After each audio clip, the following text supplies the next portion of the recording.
Hello everyone, my name is Akansh Shrinani and welcome to my YouTube channel NeuroChat with AG. On this channel, I plan to cover topics that are closest to my heart and support the neurodiverse community. Topics related to neurodiversity, autism, late autism diagnosis, and autism in women and girls. I will interview thought leaders, esteemed researchers, scientists, professors, doctors, and psychologists and seek their views and updates on their latest work and research. I will also chat with parents of neurodiverse kids and adults and talk about experiences of neurodiverse individuals. Lastly, keeping inclusivity as a topmost priority, we might also discuss controversial disparate views for a collective understanding of issues and respect for diverse views. All the views and topics discussed are for informational purposes only. If you are interested in watching more quality content on this topic, please hit the subscribe button. Don't forget to press the bell icon to be notified whenever a new video is uploaded. Please also share the channel with your friends, family, and social media platforms. Thank you. Dr. Gauri Divan is a developmental pediatrician and the director of the Child Developmental Group, CDG, at Sangath.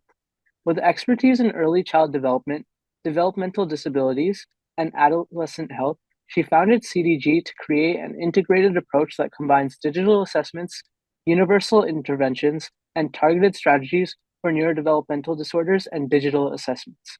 Under her leadership, CDG has become a pioneering force, working across sites in Goa, Delhi, and Bhopal. Dr. Divan is actively involved in global initiatives and is the founding global senior leader for South Asia at the International Society for Autism Research. She has also contributed to key advisory groups for the Government of India on disability and child health programs. Through her work, Dr. Divan continues to make significant strides in advancing care and research for children with developmental disabilities. Ms. Divan, welcome and thank you very much for the time today. Pleasure to be here, Akansh. And to jump right into it, could you tell us about your background and your work today? Sure. So I started off as a pediatrician. I've trained as a pediatrician, and along the way, I'd done some developmental work. I had worked abroad, so I have done my MRC in the UK. After that, I worked for a couple of years in Zimbabwe. And that was very acute work as a registrar there. It was the height of the HIV epidemic, so very different kind of work. And then my husband and I, we moved back to India, and we moved to a very small state of India called Goa. And it seemed to be, it didn't seem to require the needs for acute pediatrics in that sense.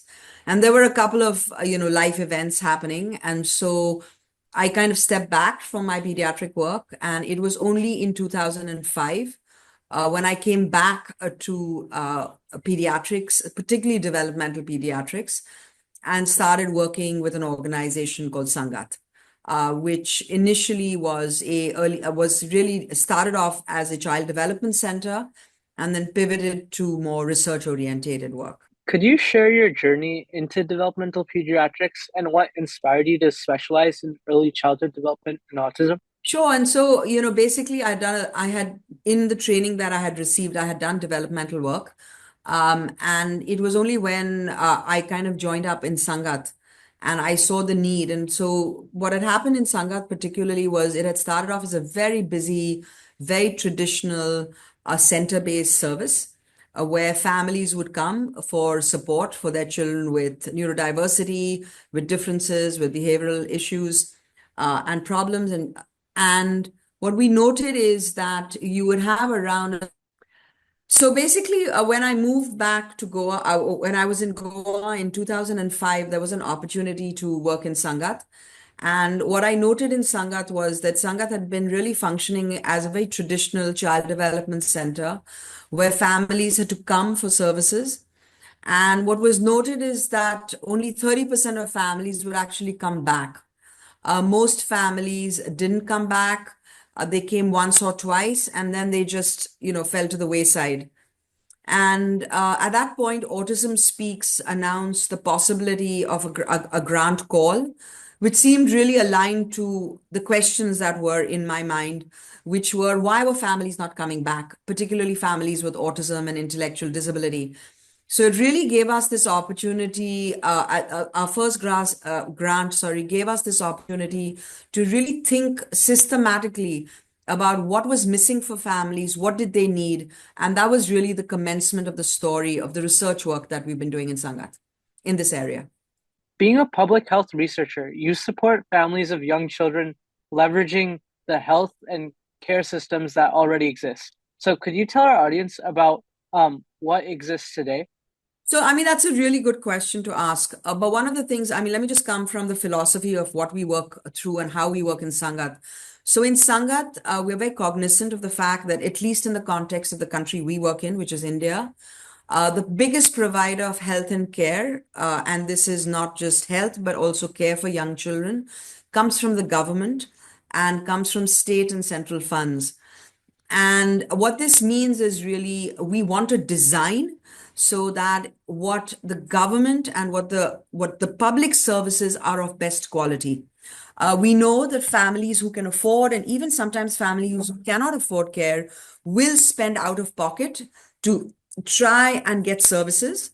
Often these out of pocket services tend to be what we would call eclectic. It's, something which is a mishmash, a little bit of evidence, maybe a little bit of experience, but we don't know whether that is money well spent. So what we are trying to design across the life course, which is where Sangath works, I work in the early area of early child development and neurodevelopmental disorders, but across the life course and all the work that Sangath does, we're very cognizant that if the government is going to deliver a service, it should be really rooted in evidence, because that's where the money should be spent. I think the second part of your question was, what are the services available? And these are tremendously patchy in the context of, since we talk about neurodiversity and autism on this particular YouTube channel, on paper, the government of India has fantastic programs. It's got two really interesting programs. One is called the RBSK, which is the Rashtriya Bal Swasthya Karyakram, which is not only screening programs for all children from 0 to 18, but it is also supposed to link to district early intervention services. As you can imagine, in a country which is as diverse as India, these district level services are very, very variable. So, for example, one of the programs we have right now works in North Goa. In North Goa, we have a very good functional district early intervention center. We're also working in East Delhi, where the services really are very, very patchy. So the district early intervention center is on paper, but really the services are very, very few. So I think there is a wide range of service availability. And then, of course, I am really focusing here on the government services, which is what we want to, in Sangath, embrace and strengthen. And then, of course, there is a range of private practitioners. So you will have child development centers, which are run by NGOs. There'll be child development centers that will be run by clinical practices. There will be child development centers, some of them which are run in tertiary public hospitals as well as private hospitals. So it's a very, very big range. And a lot of this depends on the luck of where you are as a family. So we do know this, and this is very much I would say the service landscape across the world, that you will have you'll have oases of care and you will have deserts of care. So you will have places where there's absolutely nothing.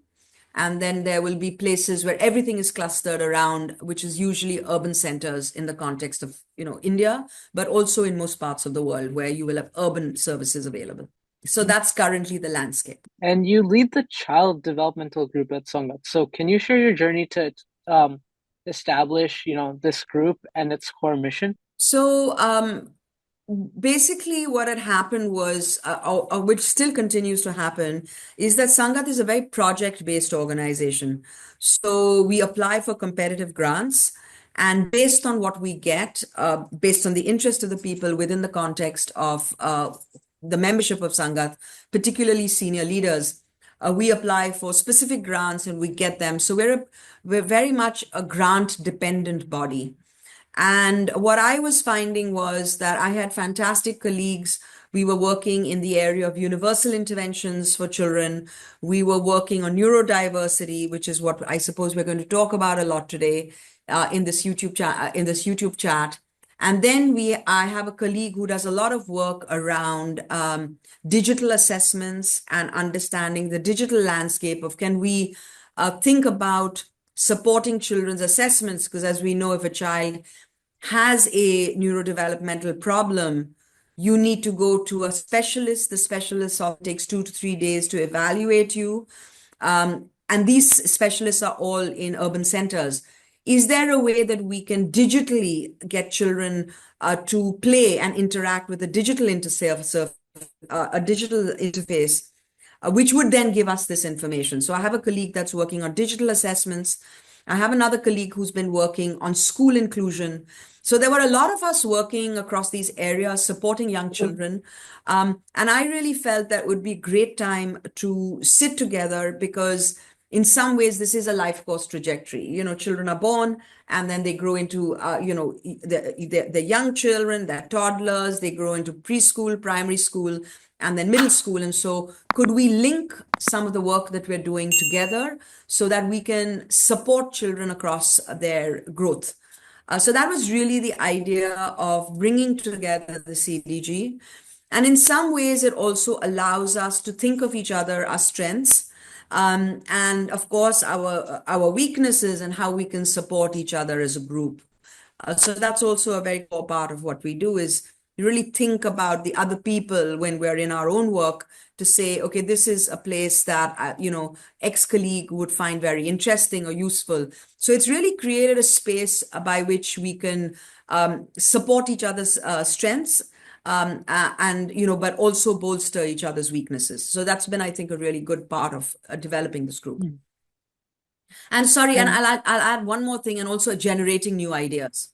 So what has happened is that as we work together, we generate new ideas, because people sometimes from the outside can see next steps often better than we can. So it's been a very, very rewarding process of the last 5 years to bring ourselves together as a group. and like you mentioned, so this unique approach to integrating both digital assessments and interventions in child development. So how do you see this technology shaping the future of child development care, particularly in currently underserved regions?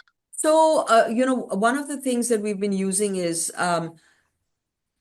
I think we're still a little way away from actually scaling up some of these services, but I'll give you an example of the digital use of supporting the autism intervention, for example.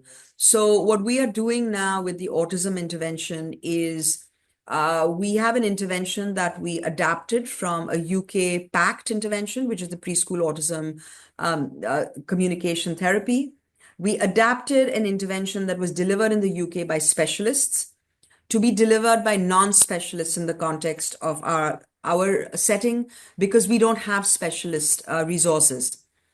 What we then realized is that it's how do we train at scale? So it's not just enough to develop a package, but we also are going to have to train.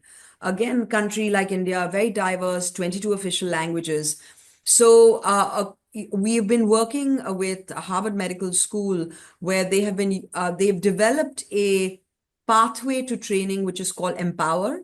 And that pathway to training actually takes you from being a naive learner to an expert provider. And the idea is to develop digital online content. So a bit like, the MOOC courses. So you can go on and you can go to Khan Academy, or you can go to Stanford, these large courses. So we're trying to develop learning content, which is digital, which can support learning. So that's one aspect of digital, the digital world that we're in. The second aspect of the digital world is, can we standardize interventions? So we have been working with universal interventions for children from 0 to 2, where we want the frontline worker in the care system, who's called the Anganwadi worker in India, to deliver messages around responsive caregiving and early opportunities for play. And we've developed what we call sessions which are video facilitated. So we've standardized the content of what happens in a session by creating videos that the worker can show the parent or the parent group. So that's the second way of using digital content. And the third is the digital assessment, which is really at this point, maybe just shifting from blue sky to something which we're getting results from, where a colleague of mine, Supriya, has been developing a battery of games which are on a platform, which when the child plays, we're getting cognitive assessments at the back end. So things like working memory, attention to detail, and other kind of cognitive skills are being picked up at the back end. The idea, of course, is that the digital, whether it's training, whether it's the intervention content, or whether it's an assessment, we can put in the hands of non-specialists who work and live in communities where our children are, but always under supervision. So what would happen is it's kind of like a tree where as a specialist in a clinic, I would potentially be able to say maybe 10 kids in a day at the maximum, maybe even less. But if I train up 10 non-specialists, they themselves could see 10 children each. So then I can reach out to 100 children through my non-specialist providers, whether it's an assessment, whether it's an intervention. So I think that's the kind of reach we're expecting with the digital platforms. You've worked extensively with autism as well. So, what are some of the key challenges families face when navigating early diagnosis and interventions for autism in India? So I think again, the challenges are multifold. And I would say, we say India, but actually this is a universal problem. Autism, there are pockets of great information and great resources. I would say unique to South Asia and many developing country settings is the very low community awareness of this disorder. And so what tends to happen is that even though a mother or primary caregivers know that something may not be right with their child, that their child is different, the community is often reassuring them in a well-meaning way. So it's a false reassurance, but it's often well-meaning. So it's don't worry, your child will talk late. Don't worry, you spoke late. Often we also have a lot of stigma around difference. So that's a really big challenge because often families don't want to admit their child is different because it might open up the family to a lot of stigma and discrimination. This partly stems from the idea or the reality that in the context of many developing countries like India, there is no advantage of having a neurodiverse label. So, for example, in the UK or in the US, if you were diagnosed with autism, you would suddenly be on track for services. Whether the services are available or not is a different issue, but you would be statemented, as they would say in the UK. You would then be assured that your school would be informed. You might get a teaching aid in place. You would get access to developmental services. For countries like India, there are no advantages to a label. So that whole journey, that initial journey of finding diagnosis, finding somebody who can diagnose your child completely, that is really the huge first barrier. The second barrier is what are evidence-based services? And like I described, a lot of services that are being delivered tend to be eclectic. They often don't have strong evidence supporting them. And so this is what we're trying to understand is what is the best services that you can put and you can support people to deliver to families. And then, of course, I would say the next big journey and big roadblock for families is schools. Schools in India, many schools tend to have up to 60 children. They often have a very curriculum-focused delivery of classroom-based learning. It's around curriculum completion more than strengthening and supporting children who learn differently. So I would say in the area of, the area that I work in, these would be the three large barriers to the journey and the big roadblocks. Of course, problems don't end when you become an adolescent. So those continue over time. And, families then start worrying about livelihoods. They start worrying about long-term care. So, it is a continuous challenge. And families are really grappling with these on the ground on a daily basis. Can you share some of the most impactful programs or interventions the CDG has implemented under your leadership? Are there any upcoming interventions initiatives you're particularly excited about? So, just to clarify, Sangath is not really, we don't work as a clinical service. The clinical services we have are often linked to the research programs that we're delivering. So we've had, we've done the largest trial for autism in a developing country setting. It is the largest trial which is using non-specialist providers, and it's a very, very, I would say, a very well designed trial. So the results we get will be very exciting. We hope to get the results by early next year now. Um, More importantly, I would say these results will help inform what can go to scale and what maybe cannot go to scale. Because, there are limitations to what you can do in the community and what you cannot do in the community. I think the other aspect of this particular intervention is the learning management that we're trying to create. So we're trying to create learning modules so that people don't have to come to Sangath to learn up this intervention, but we can train them remotely. And of course, a lot of this, as you know, was a pivot that this pivot was supported by the pandemic, where we had to train and had to supervise remotely. So in some ways, I think we've developed the preschool autism social communication intervention for autism for non-specialist providers, which is called PASS Plus.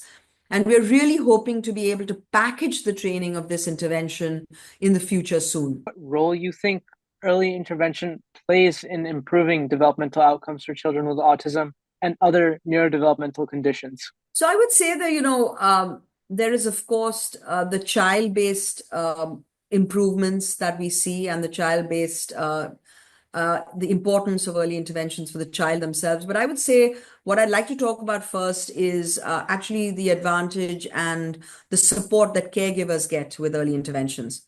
So, good early interventions really support families to understand their child, to understand the difference in their child. And I'm talking very broadly about neurodevelopmental disorders. So whether it's a child with cerebral palsy and motor developmental disorders, whether it is a child with intellectual disability who's much slower at learning tasks and skills, or whether it's a child who's neurodiverse with autism, all of this neurodiversity, if a parent understands early, they can actually come on board.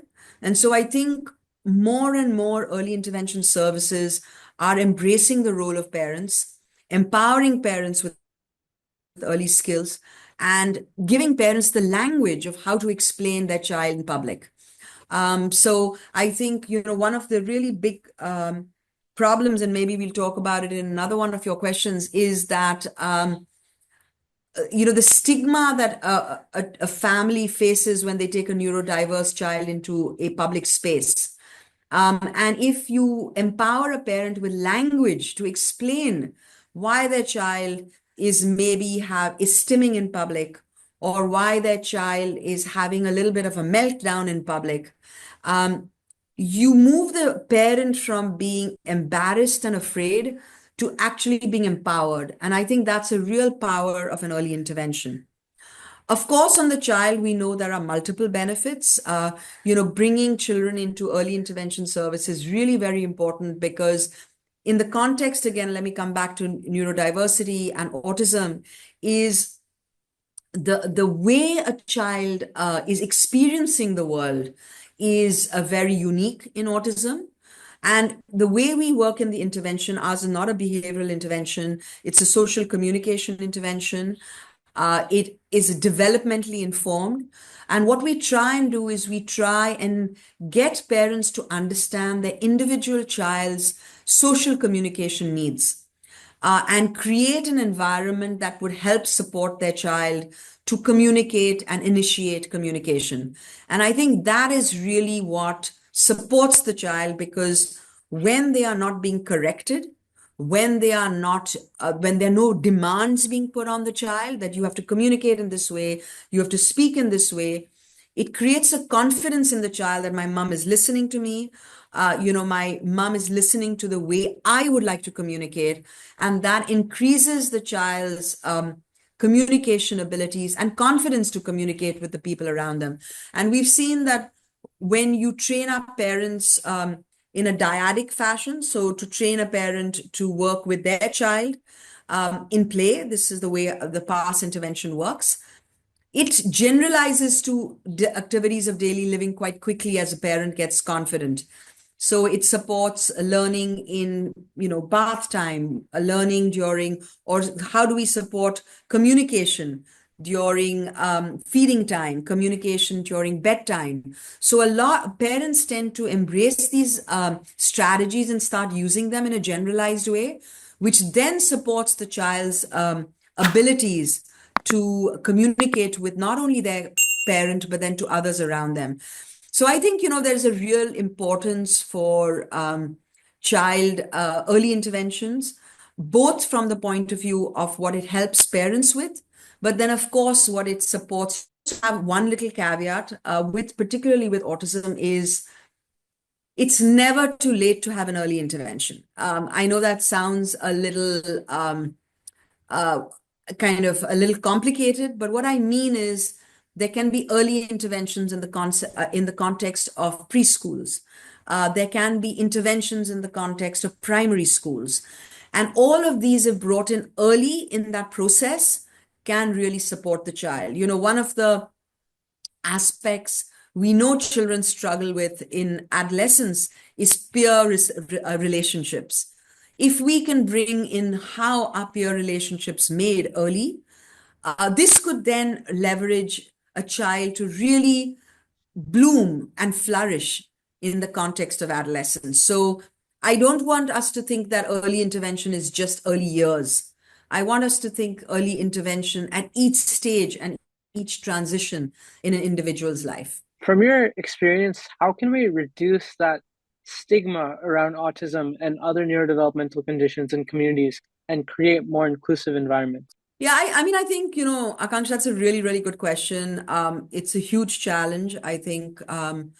So for me, I think what we need to understand is the context of where you are trying to do this work.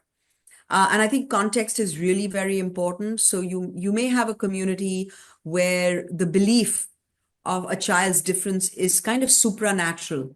It's because of a blessing, or it's because of bad karma, or it's because of something I did in my past life.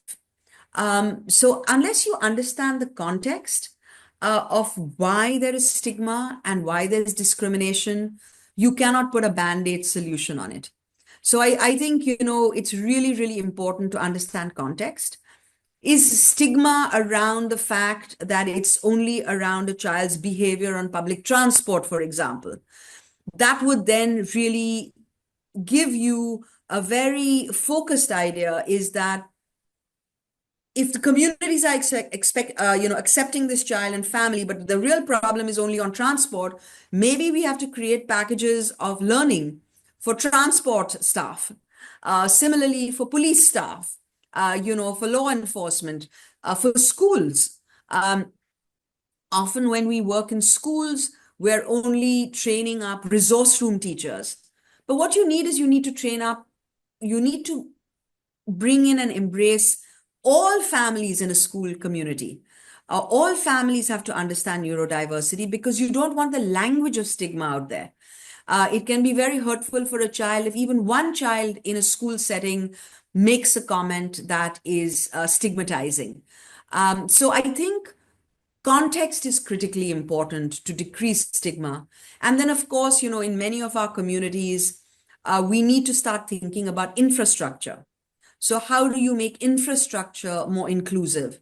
So if you are building a simple thing like a child's park, how do we create spaces that all children can access, whether it's somebody in a wheelchair, whether it's somebody in a set of crutches, or whether it's a child who really is probably, if they get on the trampoline, is going to find it very hard to get off.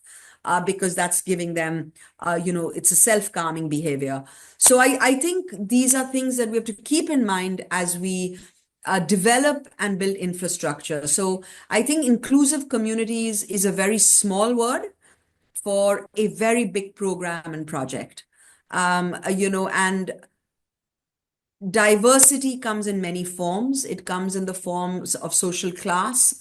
In contexts like India, it comes in caste-based inclusion, it comes on gender-based inclusion, and then it comes neurodiverse inclusion.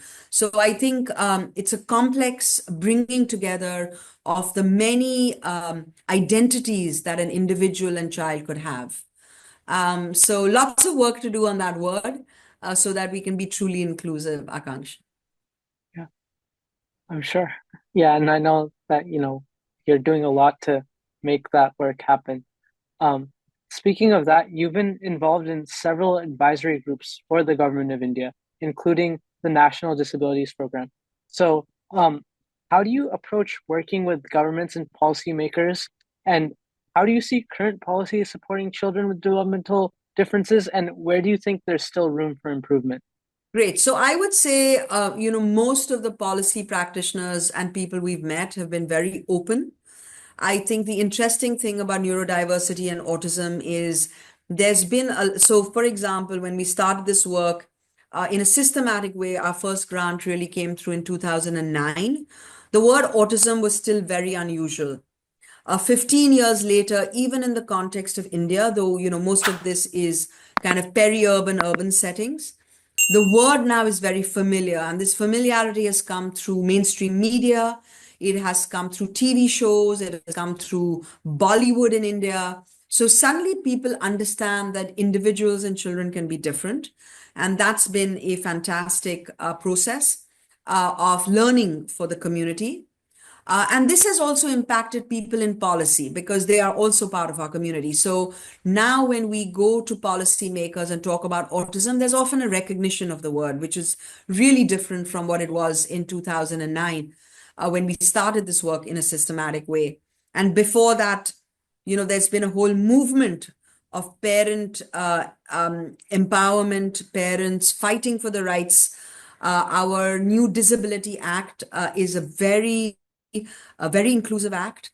Like I said, we have programs like the RBSK, which have fantastic systems of care on paper. The challenge is always, Akanksha, going to be implementation. So how do we, and I think this is where Sangath comes in. What we're trying to design is for implementation, that the government has a great program on paper. How do we put in service provisions or service methodologies that governments can then evaluate and see if they're working or not in the context of different communities? So I think that my policy experience has been very positive. The crunch is always, is there the money to do this work? Is there the political will to do this work? Because in some ways, the policies come from the bureaucracy and they tend to be very strong, but often politicians have different agendas or different priorities in different parts of the country. So, you may have parts of the country where pneumonia is still a problem, diarrhea is still a problem, childhood mortality is still a problem. And so then things like disability are not so much a focus. I would say places like Goa, Punjab, Kerala, which are doing well, Tamil Nadu, which are doing well for the mortality issues. So, we've really solved the problem of children dying of severe malnutrition, of, other kinds of problems. These are now the states where we're beginning to focus on developmental disorders in a more population level based or a community based service way. And as a founding global senior leader for South Asia at the International Society for Autism Research, how do you envision autism research and support advancing in the whole region? How do you see that happening right now? And what is your future goals? Yeah, that's a cool question too. So just to say that, I've been thinking about this for some time, and what's been very excited in 2022, my colleague Jonathan Green in Manchester and myself wrote up a grant for specifically this reason. And we are very excited that in 2022, the National Institute of Health Research in UK, the NIHR, actually funded a very ambitious program, which is called Namaste.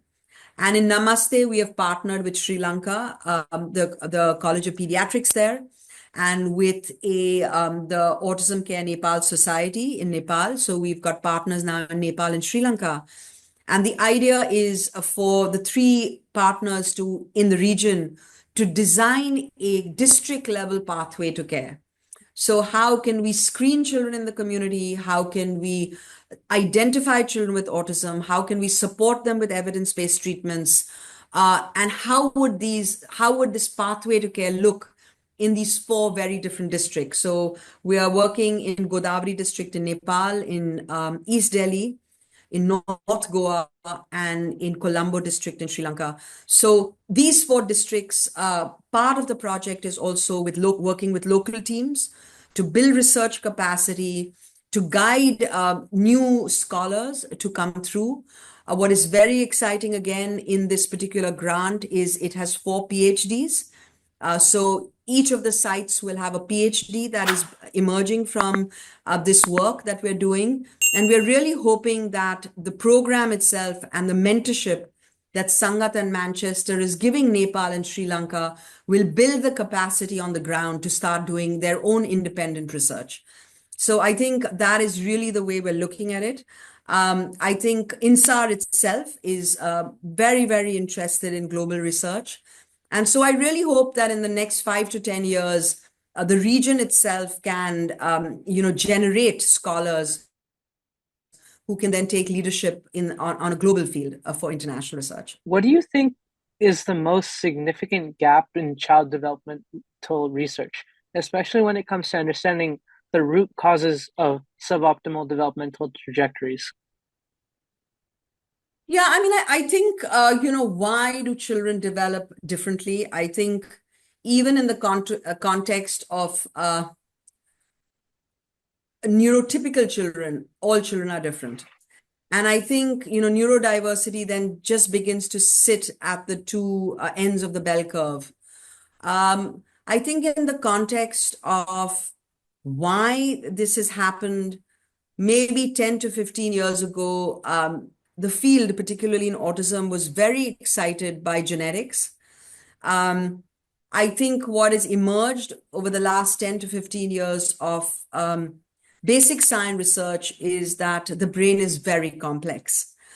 There are very few simple and straightforward pathways to autism. So you, of course, have certain disorders.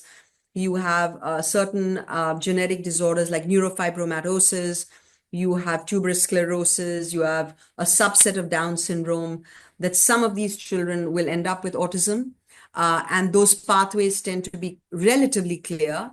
But for most neurodiversity and autism, the biological underpinnings are quite messy and muddy. We still haven't come to that answer yet. So, and I don't know if we're going to. I also don't know, Akanksha, if we need to. That yes, I understand that we should do this, this basic science research, but I would personally love it if we were spending much more money on service delivery. That a lot of this money that we spend on basic science, would it not be fantastic to ensure that individuals with autism today have a better life and are able to flourish? As someone who has a lot of experience in the field, what advice would you give to young professionals or students interested in pursuing a career in developmental pediatrics or autism research? So I would say it's a really very, very rewarding area of work. I think, again, in the context of many developing countries, there are unclear pathways to this profession. So even in the context of India, we don't have a very good structured curriculum in medical school, but there are many. So in India, we have an Indian Association of Pediatrics now, which has developed a developmental pediatric curriculum and course with certain centers that provide it. So there are definitely ways of engaging and accessing these specific courses.